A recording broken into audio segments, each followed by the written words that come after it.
นี่ไงนี่ไงนี่ไงอยู่นี่ไงอยู่นี่ไงนี่ไงนี่ไง1 2 3 4กัดหยุดให้แล้วหยุดให้แล้วนี่ไงนี่ไงมีไซส์ด้วยโอ้ไม่ไหวละสภาพดูไม่ได้เลย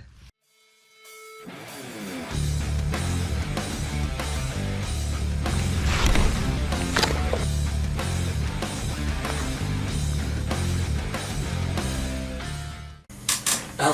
เดี๋ยวผมไม่ได้กบยางฟรีมาตัวหนึ่งนะนี่เลยนี่นะครับผมรูปทรงมันโดนใจผมมากเลยใบสปินใบเล็กนะฮะส่วนตัวเหยื่อก็น่าจะขนาดประมาณสัก3 เซนถึง 3.5 ไม่เกินเนี่ยฮะจำได้ว่าเหมือนผมเคยใช้แล้วนะกบยางลักษณะแบบเนี้ยแต่ว่ามันนานมากแล้วผมจำชื่อไม่ได้ละก็คือมีเพื่อนผมนะลงไปยิงปลาแล้วก็ไปเจอติดกิ่งไม้อยู่นะก็เลยเอามาให้ผมไปลองเทสดูเดี๋ยวเราจะเอากบยางตัวนี้ไปถล่มปลาช่อนคลองน้ำแห้งกันนะจะได้สักกี่แต้มเดี๋ยวไปติดตามชมครับผม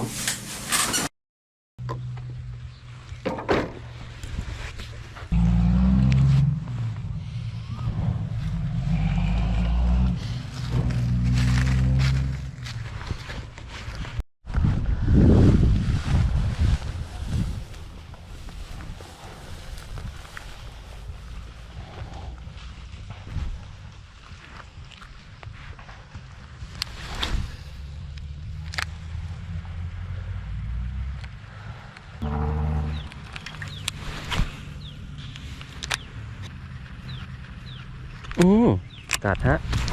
อุ้ยไม่อยู่โหลากไปพันหญ้า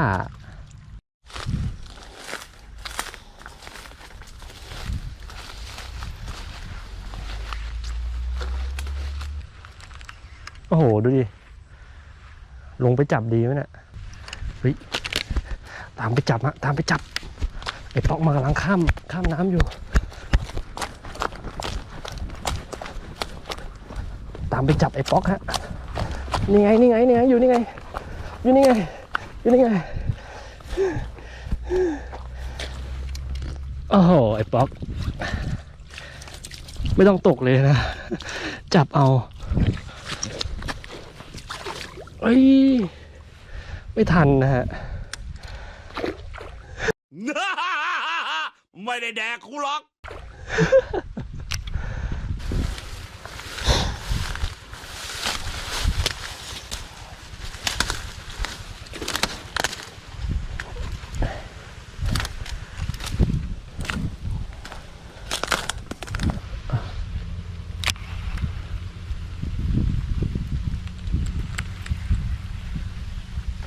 อุ้ยโหอยู่ใกล้ๆนี่กันไม่โดน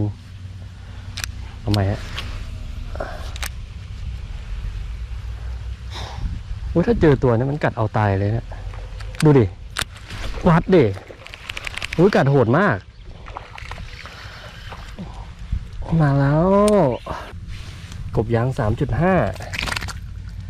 เต็มเลยดูดิมีเปล่าหมดโควต้า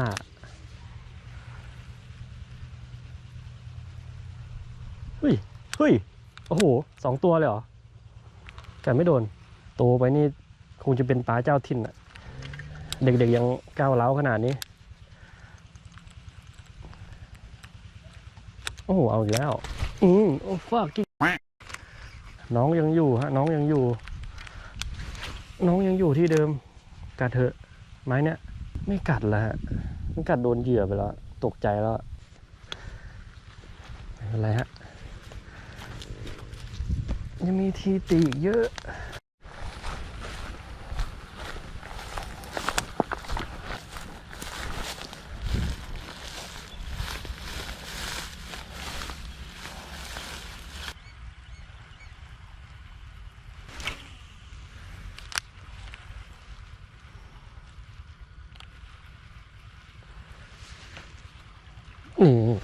นี่ไง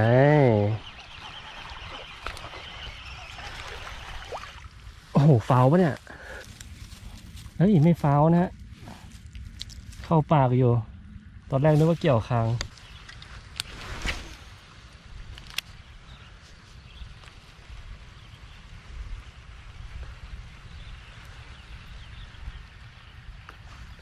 โอ้ย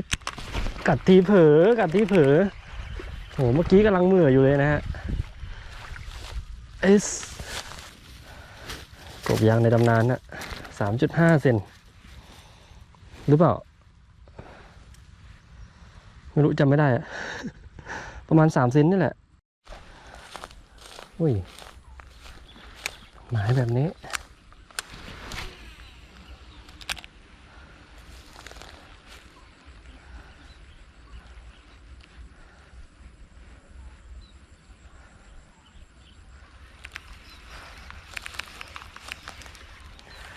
หมายแบบนี้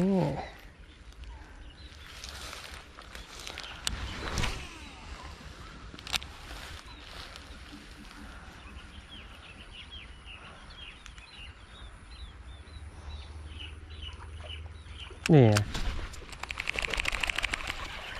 หมายแบบนี้มีตัวก็โดนเข้า2 เงี้ยงเลยตัวนี้โคตรแจ่มลงทางไหนได้อีกเนาะเฮ้ยนี่ไงสวยมีรอยเท้าคนด้วยนะไม่รู้มาตีเหยื่อปลอมหรือว่ามาทำอะไรโอ้ยอย่ามือกันแบบนี้สินี่ไงอย่ามือโอ้โหหลุดกลางอากาศโถ่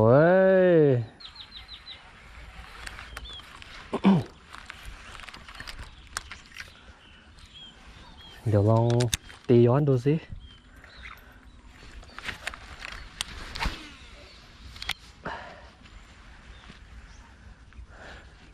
เอ้ยตายแล้ว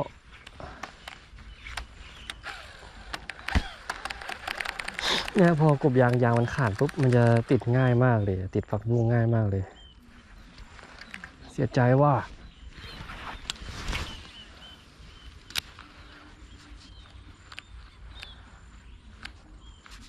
นี่ติดละอุ้ยกบยางลุยผักบุ้งไม่ได้อุ้ยกบยางเซินเจิ้นอ่ะคอยดูไม้นี่จะติดปะอุ้ย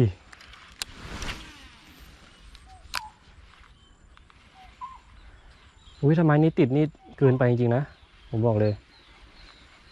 อ๋อกบยางเซินเจิ้นอุ้ยนี่ไงกำลังบ่นเลย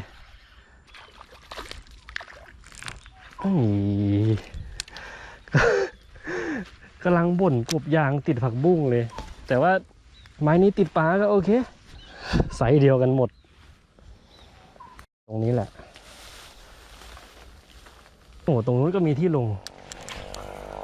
มองไม่เห็น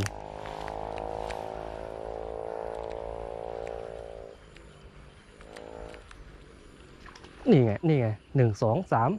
4กัดหยุดให้แล้วโอ้มันกัดไม่โดนปลาช่อนหัวร้อนนะ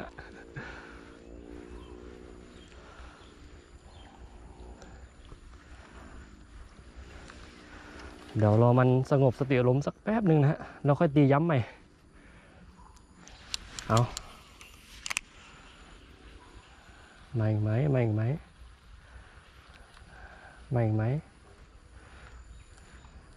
นี่อยู่ใกล้นี่ไงอยู่ใกล้นี่โอ้ตามมาเอาจนได้นะฮะโอ้ดูดไปเลยนะฮะดูดไปแบบเนียนๆเลยนี่โหเข้าเบ้านี่มันฤดูของช่อนป๊อกจริงๆโอ้ปลาช่อนตัวใหญ่นี่เขาหากันยังไงวะเนี่ย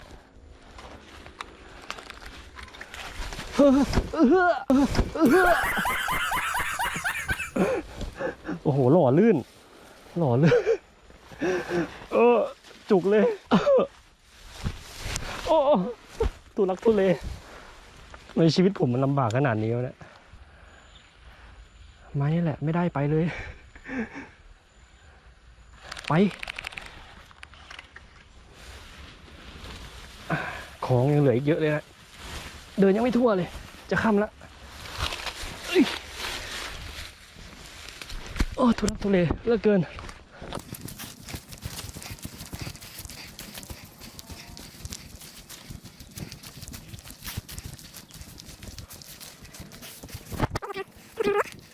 น้ำขุ่นด้วยในตัวมันน่ะน่าจะอยู่ตรงกอหญ้าตรงนั้นแน่ๆฮึบ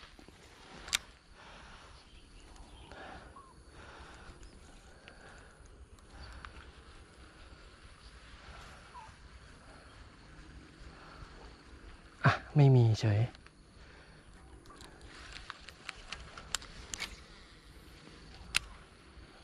อุ้ยนี่ไงโอ้ยไม่โดนได้ไงมันกัดโดนแล้วอ่ะคันกระตุกเราเมื่อกี้ไม่โดนได้ไงหรือว่ามันชนเฉยๆไปเลยครับหมดโอกาสโอ้โหไปจริงๆไปเหมือนกันไม่ง้อหรอก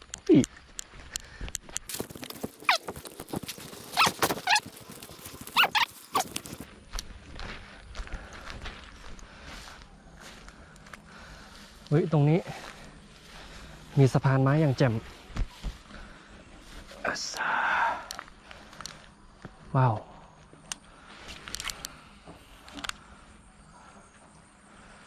หมายสวยมากเลยเนี่ยผมน่าจะรีบเดินมาตั้งแต่ทีแรกหอบเลย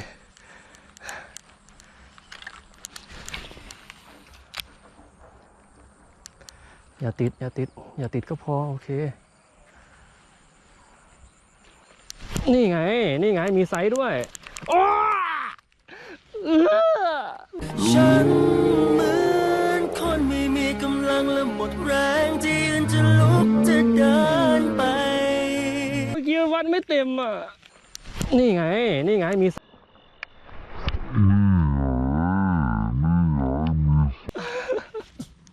หลุดเลย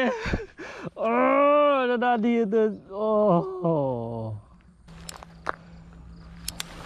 เจอคลื่นวิ่งแบบนี้ตีดักกอสวนกัดที่พูดมาไม่เป็นจริงสักอย่าง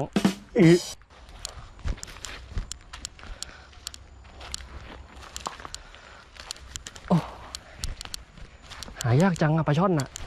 ตัวใหญ่ๆอะ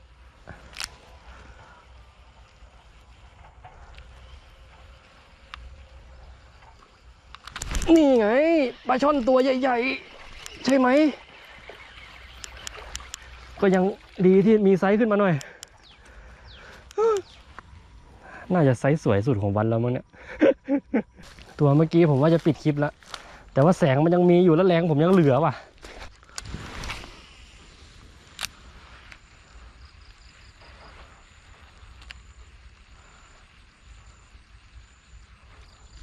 นี่ไง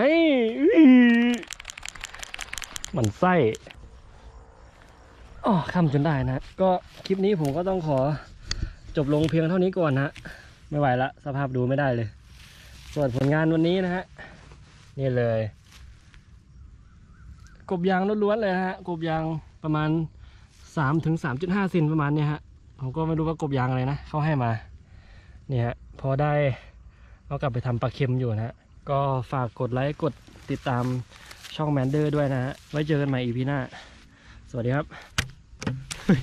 เดี๋ยวดราม่าทิ้งขยะอีก